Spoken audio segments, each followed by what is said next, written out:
वडिलांच्या खांद्यावर बसून बघितला.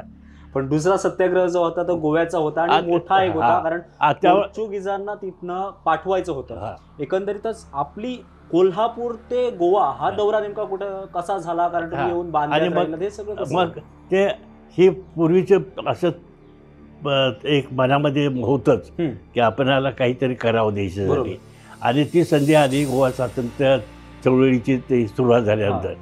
आणि त्यावेळेला मी काही माझ्या मित्रांना रात्री आम्ही एकत्र थांबलो आणि हॉस्टेलमध्ये राहत होतो. जेवण झाल्यानंतर ठरवलं की आपण सत्याग्रहावर जायचं. हे सगळं घरात माहीत होतं का?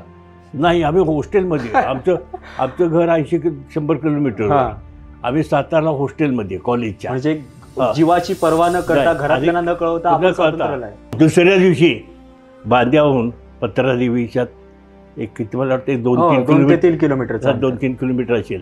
पावसात गेलो त्यामुळं काय कुठं गेलो, रस्ता नाहीच होतो. असं बांधाने गेल्यासारखं पाऊलवाटासारखे असे तिथं गेलो आणि तिथं सत्याग्रह करण्यात ठरलं. लाईन लावली आणि लाईन नंतर की पहिले 4 जातात त्यावेळेला तो पोर्तुगीजचा बसणारा एक खुर्ची टाकून बसलेला होता, समोर टेबल होतं. आता आपण चाललो ते इकडे 4 लोक गेल्यानंतर तिथून तो मशीन गन ते ताट गोळ्या ओढायच्या, ते माणसं पडायची 4. त्यांना पाठीमागच्या लोकांनी तिथनं आणायचे, पाठीमागे न्यायचे आणि दवाखान्यात तिथून सावंतवाडीला न्यायचे. काही मेले तिथं, म्हणजे काही दवाखान्यात गेल्यानंतर किती मेले.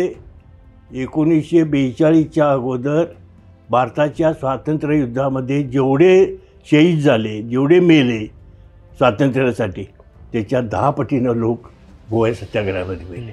आणि गोवा सरकारनं काहीच केलं नाही. गोवा स्वतंत्र झाल्यानंतर तो केंद्रशासित प्रदेश होता, बरोबर, आणि केंद्रशासित प्रदेशाचं त्या केंद्राच्या सरकारचंच वर्चस्व त्यांच्यावर. त्यामुळे केंद्र सरकारनं त्याला मान्यता दिली नाही, केंद्र सरकारनं काही केलं नाही, म्हणजे गोवा सरकारनं काही केलं नाही.